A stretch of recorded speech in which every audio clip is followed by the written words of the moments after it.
podcast where sales and marketing talk. Welcome to another episode of Frenemies. My name is Julia Hartwig, and I'm here to defend and represent marketing. And I'm talking with. I am Ahmet and I am representing the noble sales. Yeah.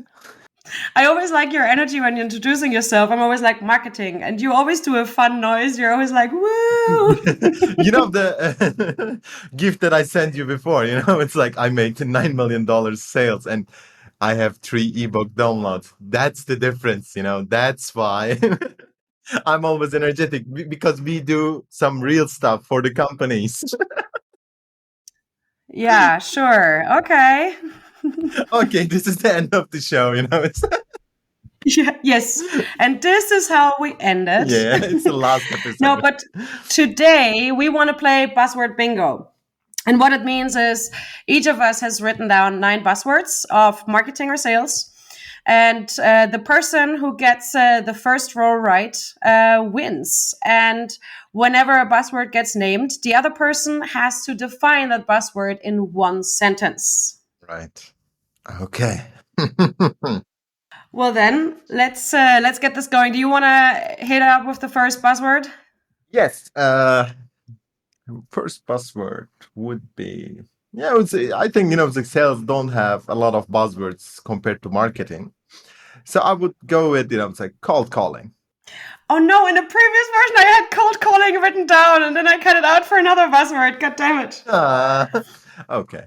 So Okay, so cold calling is calling people that have never heard of you nor want to speak to you on their mobile phones. Yes, exactly. Why does it exist? Why does it exist? Because, it's like it's like for 250 years since the Graham Bell found the phone, it's the easiest way to reach out to people. Of course, it was easier at the beginning because it was just, it's like a couple of people that had phone numbers. But after that, so it's just, it's like sometimes we as salespeople, we can also little criticize ourselves. We don't have patience because it's like everyone knows we can track if the email is open. And when I see sometimes it's like emails open 7 times, I was like, I know that it's forwarded to another colleague, etc., but there is no answer. It's like I'm like looking at the email. What should I say? And then comes idea. Hey, let's give him a call, and we cold call people. Are you a big fan? It depends, actually. It's like I'm not in what we are heading into right now with the current regulations, also in the US, actually. It will, it's like it will be more restrict. And we have actually created a lot of other channels to reach out to people. And so it will not going to die completely. When I say it's a cold calling is that it will not die completely, but it's like other methodologies, other outreach methods will be much more prioritized compared to cold calling. But it's still important, it's like in my current job, for example, it's a great product market fit. I just need to reach out to them, and they are really busy with students. We are calling universities. So the best way to reach out to them is calling them, because other than that, because they are so busy, they are getting so many emails, they're having so many meetings. When I reach out to them, and they love it, actually, it's like they want to be called about our product, big interview, for example. So it depends on the product. So who do you sell? Where do you sell? When do you sell? So your turn. Come on. My turn. I'm going with cadence. Cadence. No, I picked up, it's like very precise buzzwords on that. So How is cadence not precise? Come on, bring it on. What is a cadence? yeah, cadence. You create a streamline of emails, calls, LinkedIn messages in order to reach out to the prospects. It's a short and easy one, I guess, right? For sales, buzzwords. I would say I would go with KPIs. KPIs, okay. So, KPIs is an acronym that stands for Key Performance Indicators, and it is basically the metrics that define if something is going well or not so well. And I mean, KPIs you use for everything. You can use it for sales, for marketing, for Yeah. a product. For data scientists used as well, as far as I know. Yeah. Yeah. The Ah, thing or the key difference is just that marketing really loves KPIs because we love to actually analyze how we're performing. Sales loves to ignore KPIs and just says they're doing great things. yeah. Yeah. Oh, okay. I love that there's no comeback to it. So we're just leaving this standing here. It's like when people hearing our podcast, the guy's just laughing it around. It's like telling nothing serious. Okay, as the next buzzword, I brought actually one of your favorite buzzwords. At least you've dropped it quite a few times here on this podcast, and that is AI. Yeah, yes. Artificial intelligence, hot topic everywhere. There's on people on Twitter, it's like on YouTube, everyone talks about a chat GPT, etc., etc., etc. AI is just, for me, what I can describe, AI will be a great assistant to everyone in sales and marketing when we talk about. And yeah, I don't know how to describe it actually. It's an artificial intelligence who analyzes data and takes certain patterns to learn and predict the outcomes. So when a bigger data comes in, and then you get better results with the AI, like what ChatGPT does actually. I want to bring a great buzzword. Clickbait. Ooh, clickbait. Well, these days, marketers don't do clickbaiting anymore because we all know it doesn't work. But what clickbaiting is giving something a fancy title, people will click on and then give nothing once they click. Yeah. So, for example, clickbaiting would be me doing an ad that says how Ahmet Albayrak is the most popular salesperson in Turkey. And then it opens up to an article that just shows a picture of him. Yeah. That's a great example. Actually, what I'm thinking with the clickbaiting is it changed over time.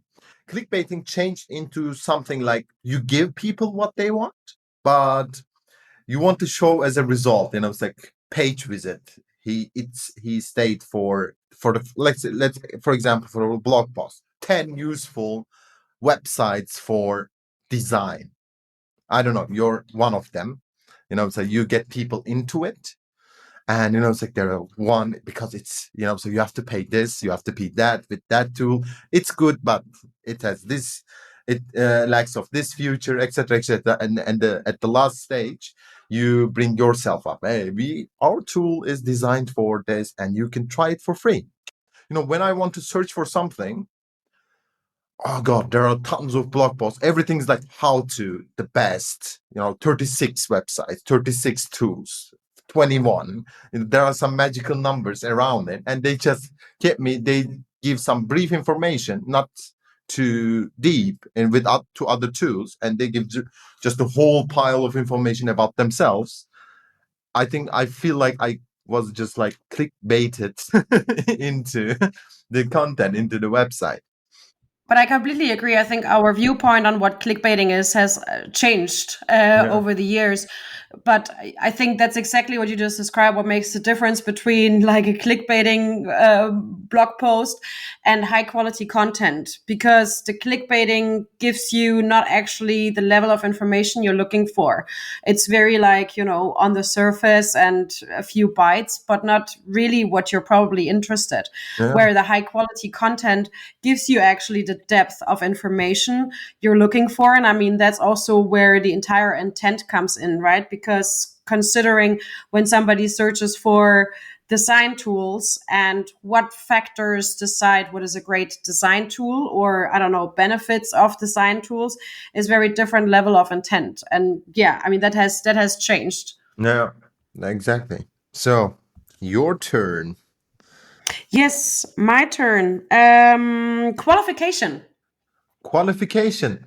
It's a great thing, it's like, because you're in a new company or company that has a bad management, who really doesn't know about their ICPs, ideal customer profiles.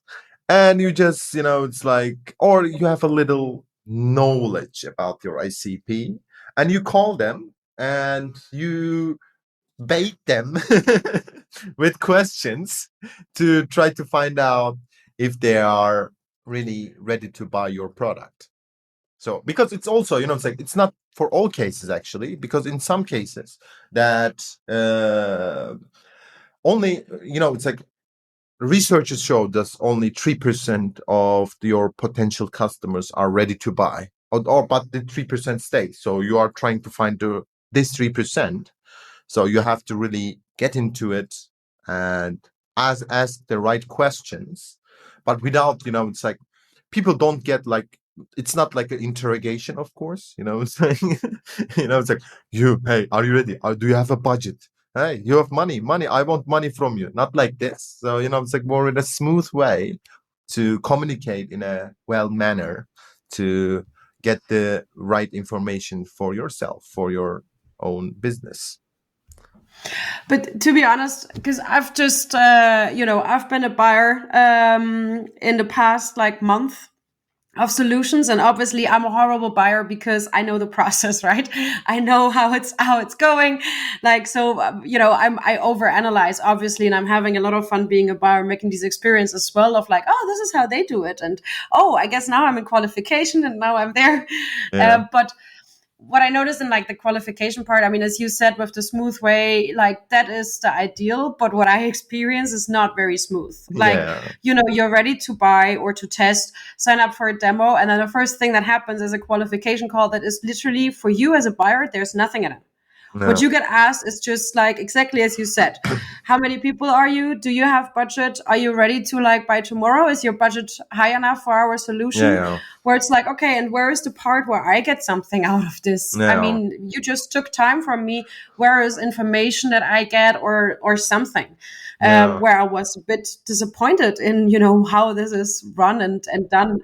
It's a bad qualification actually, because it's a process that, because at the end you're on the buyer side. Okay, it's like, we have to feed you with the right information. So you actually, what I see from, it's like, from my previous experiences, also for my current manager, for example, Summer does, she puts out information out, and in between she adds some little questions, so get the right thing, but not directly. It's like, hey, it's like, how many people are in the department right now? It's like, how many students you got? It's like, because it actually gives some examples. So one of our clients, for example, has 400 students. It's like, how many you got? We have 200. Okay, it's like, give some additional information, and it's so smooth. They don't, it's like, realize, it's like they don't get it like, can interrogation. It's just like, okay, friendly conversation. We give some extra information, and this is it. It's a qualification should be like this, because other than that, it's everyone talks about, it's like a buyer journey, creating a buyer journey. You cannot create a buyer journey with like, hey, do you have budget? How many people you have? Can you afford our solution? It's like, these are Yeah, really, because it gets to the point where you as a buyer actually feel like you're being asked if you're good enough to buy their solution, and it's kind of like, okay, I kind of thought the market was a bit different these days, so yeah, I don't really understand what's happening here. yeah, exactly. I would love to go with the funnier one. Ebook downloads. It's like the number of ebook downloads. Why it is? Does that matter? What does it bring to sales actually for us? Good question. Yeah, that's a bit of a tricky one. I don't think these days is it's at least for me, for example, for my team, it's not a big measure anymore. Hmm. But the basis of all of it is, of course, first of all, how is the quality of the ebook? Is this actually a ebook where if the prospect reads it, they get something out of it, they learn something not only about your tool but just in general where you feel this is valuable and you in sales can start a conversation based on this, Yeah, but not also to mention it obviously is very difficult to track once somebody downloads the ebook how much of it they actually read. And yeah, we all know this. I mean, I download a lot of ebooks per week, and how many of them do I actually end up reading? yeah. Not to even say read full length. So I think it's also a lot about understanding Mhm. exactly that. And Yeah, all different formats have their advantages and disadvantages. I still really like the long pieces, but what I give like sales to follow up of these like long pieces is shorter bits of information, right? So you can yeah, use one ebook and then you can create, I don't know, 5 infographics based on that somebody will actually process. Of course, it's not the same depth of information that is in there, but it is to follow up. But I mean, it always depends on what the previous engagements of a prospect was, and also what the ebook is about. And I mean, it's clear most people that download an ebook are not ready to buy a solution. yeah, Then they would have clicked the demo button and not downloaded an ebook, right? yeah. So of course there is this big disconnect between like somebody downloading an ebook and then, hey, here you go, and now please make the sale within the next 30 days. It just doesn't work. Yeah, actually, it's what I see. It's like from another perspective.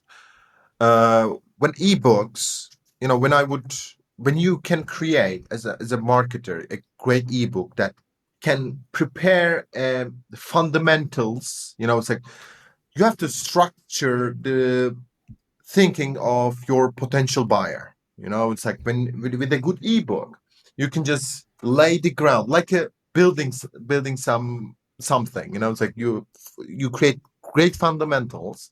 It's like you gave them the idea of it's you cannot measure this, by the way. It's like you give them the idea of maybe it's like in that era I need a solution like this. It's like a SaaS solution maybe because it when I what I can read from the ebook that it's like it could the return of investment is very high. Let's say it's like okay after that it's like they can either come to you or we as SDRs go to them and ask them, hey, it's like we are doing this and this and this, and you downloaded this, or just calling them out of the blue. You don't mentioning about the ebook actually. I use that as well actually. It's like I know that they are downloaded the ebook, but I don't mention it because it feels like an harassment. It's like because they entered their email address and we got their phone number, or we just send an email. Well, and that actually brings us to the next point of like gating versus not gating, which opens up an entire like topic that we might not want Yeah, to open up right now. But just to mention that obviously has a big impact as well. Not gating content means that you actually allow people to have the comfort of, I can consume this. I don't have to give an email because I don't know what hides behind this. yeah, Because all of us have become more cautious because we all have downloaded an ebook, left emails, phone numbers, and whatnot. And then you got 10 pages of, this is not interesting. This is yeah, not what I was promised. yeah. So there we are at the clickbaiting as well again. Actually, I'm running a bit behind because you mentioned one of my buzzwords I had written down earlier, and that is ICP. So ICP, ideal customer profile. It's the idealization of every company to find the perfect buyer for your product. And in the traditional industries, it's much more easier because it's like it has a history of 200 years, 300 years, and almost in every category, or at least 50 years. So you definitely know, hey, I need to reach out to them. But especially for the SaaS world, software world, because it's you create something, it solves some problems, but especially for the entrepreneurs, it's like when they first first launch the product, they have a they have an idea of their ICP, but at the end, as a reality, it could be something different. So ICP is your perfect buyer of your product. So as a definition. Well, if that is your definition, why is it then called an ideal customer profile and not an ideal buyer profile? Uh, can we go skip to the next question? No, what I'm just trying to get at is the way I look at an ICP and the way I created our ICP is looking at who are our most successful customers. So who are the Mhm. customers that are very happy with the Yeah, product, yeah. that have the highest adoption rate, and that get the most use out of our product, because those are the people, or these profiles is also, of course, who we should sell to, because we don't just want to get more buyers. In the end, we want to get happy customers that Yeah. continue and buy more and, make us successful.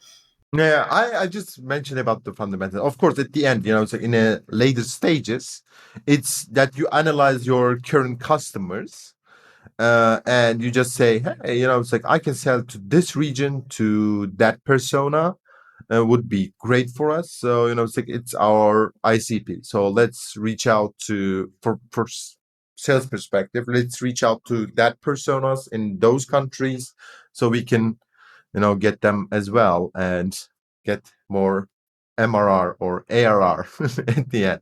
Wait a minute, I will find. Um, See, this is why marketers love sellers so much. Look, I came in here prepared, my buzzwords written down, and then yeah, you have the sales guy who comes in here not prepared, whipping it out of hand, I but am so prepared. confident he's gonna win. This is the sales energy. Let, yeah. In general, it's like because we call people out of the blue. So, do you have PIP in your buzzwords list? PIP? Yeah, performance improvement plan. It's really actually No, I don't. I haven't even heard of that one. That's interesting. really. It's also it's like I could explain it. So especially with the current recession, a lot of sellers have their targets increased heavily, but they don't provide the really necessary coaching and tools to them. And at the end, when they don't reach out to their targets, they put them into performance improvement plan. And it's just like I don't know what they do, but I never was in it's in one of them. But what I heard, you get some very closely measured your performance. How many calls did you make today, or so you get some extra sessions with your manager, etc., etc. So this is PIP. It's not a happy one, a good one, but it's there. So Hmm. Actually, another buzzword, I don't think you've said it yet today, but it has come up in the podcast as well, and that is the decision maker. decision Who is the maker. decision maker and why do you love them? Actually, it's like I'm not a fan of directly reaching out to the decision makers. So actually, because if you are selling a SaaS solution, I like to speak with the potential users as first, because I want to get their feedback to learn more about the pain points.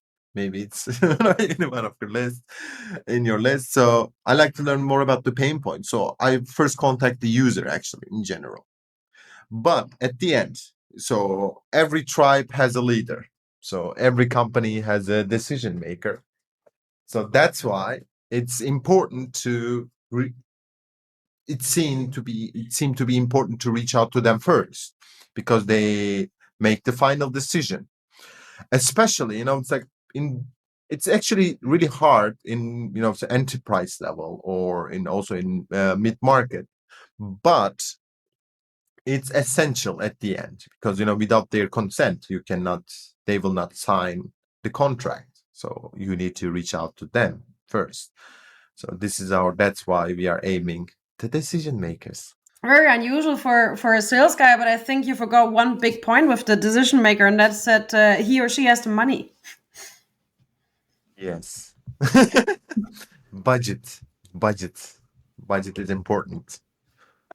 So yeah, that's why actually lately all of the CROs actually really involved in the process of reaching out. It's like first, so let's say you sell to marketing, you reach out to the head of marketing, but you need to try to reach out to the CRO as well, because at the end they make the final signings. So That's what before you or think.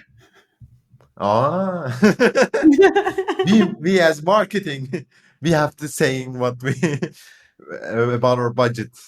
It could be, it depends actually, but CROs are really becoming more and more important, especially these Yeah, times. So because yeah, it's not like about 1.5 years ago, everyone's buying everything. It was so easy to sell. Everyone was crazy actually. It's like everyone is, hey, we have this solution, okay, add this solution, add that solution. Then there was actually my first revolt, let's say, with sales fellowship was this. There were a lot of tools. It's like it doesn't create me time for doing my actual sales stuff. It creates actually a lot of noise.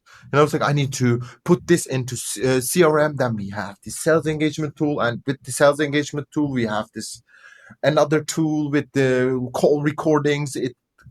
Is it recorded well? It AI analyzes everything that prospect said, and after that we put this in an email. We use this tool for writing emails, that tool for this. Oh, dude, it's like keep it simple. It's like I like to keep things simple, and it was like it's a crazy time. Too many tools, too many problems. So you have to just basic ones. It's like main things that solves your problem, creates you time. That's it.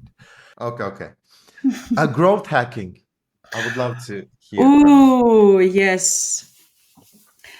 Growth hacking is coming up with smart and innovative ways to drive growth. No, I mean it is really difficult to explain both growth marketing and growth hacking, because I think the ideas are very different in what it is. For me personally, growth marketing is about finding the synergies between different marketing channels and actually finding smart ways to Mm-hmm. scale things and to drive growth. So, meaning looking constantly at, like, what are campaigns, for example, you can do that go, on several channels, ideally also including sales and things like that, to push everywhere for growth and not look at things separately in different boxes. Yeah. Oh, that's a great actually definition. For me, growth marketing is, it's like, especially with the pandemic, there are some growth marketers, it's like around there giving some tips, throwing some tips around. And they claim on Twitter about, it's like, I made this company from 0 to $2 million ARR, MRR, but no one knows what kind the company does or something. They never mentioned the company that they work for, that they work with. And it's like just growth marketing, growth hacking tips, growth hacking this, growth hacking that. It's like, dude, it's like what I believe. It's like if you want to achieve something, you have to work hard. There is no easy way. It's like you have to work hard. This is it. It's like you cannot say, hey, I want to become rich. I want to have millions of dollars, let's say, and you cannot say, I just want to work 4 hours a day. Mm-hmm. Okay. Yeah, I think that's what people really dislike about the word growth hacking specifically. I think a lot of people connect with it, that is like because of like the hacking part, that you're kind of faking your way to making growth, but it's actually not sustainable long term growth, and that it's kind of like trying to take shortcuts. For Yeah. me, the definition is more in like being innovative and finding those gaps that other people haven't tested out, or yeah, that you can do. But I think that's also why growth marketing isn't used that much anymore, because the idea, I mean, anything in marketing and the same for sales, I mean, the idea is always to grow. I mean, nobody tries to lower Yeah, anything, right? But yeah. the main We don't idea want to also stop. of growth marketing a lot of times is this more high level numbers, exactly as you said earlier, of how many page visits do you have and how much traffic, how many downloads, instead of looking at the revenue. So I think that's what the Yeah, big difference is to saying demand generation, because demand generation is the same thing of it's all of the channels, is all of your go to market, and a broad definition of what you do within that field. But demand generation has more often a responsibility of revenue as well, and this collaboration with sales. So I think that's yeah. why specifically also in B2B SaaS it is more common to use. Okay, I Oh, think it's time actually for the last buzzword. And I have a marketing buzzword for you that I know you love, and that is SEO. yes. Yes. SEO. SEO everywhere. But ChatGPT will kill it because when Microsoft adapted to Bing, no one will use Google or so because I don't know if you But like it, but I SEO don't isn't like it. related to Google. SEO means literally Yeah. search engines, so that includes Bing. Yeah, search engine, but when AI will integrate with the search engine, actually SEO becomes what I'm thinking will become less important than before I because completely disagree. you will not see thousands of results. It's like it will just bring what you want. Yeah, but I mean, that is not, yeah, but that's already happening now. I mean, of course, you get a lot of results, but the main idea is still in all that search engines, and that's literally all of the search engines out there. What they want is when you search for something, you find what you searched for, because they also want happy customers. And that's in the end what a happy customer is. You find what you search for. So I completely disagree, because what ChatGPT is doing is exactly that. It's generating knowledge and finding sources online. The problem is Yeah, just it's less trustworthy, because right now, I mean, they're not yeah, vetting information. It just finds all of the information out there, right? So that is a big disadvantage to you doing it yourself, because then you can choose what a trustworthy source is. And obviously, you could make a mistake there as well and trust a source that isn't great, but at least you know where you took the information from.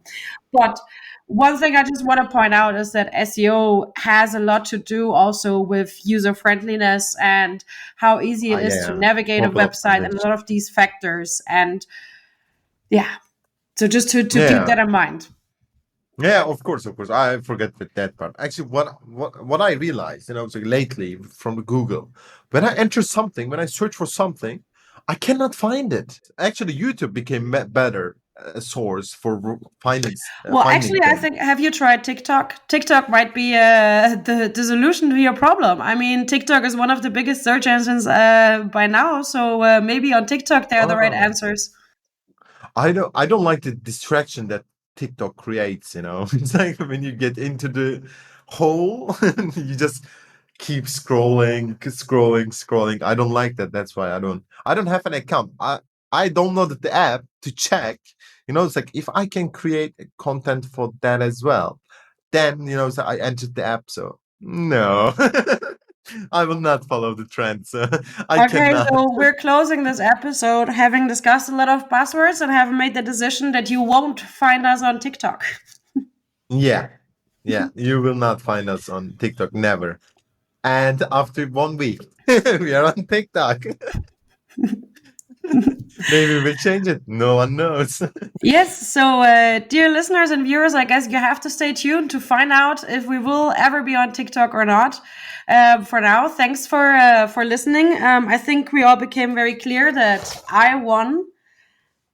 I have three in a row there. I have three in a row there. So Oh. yes, maybe next time you'll Okay. prepare. No. This this podcast is over, okay?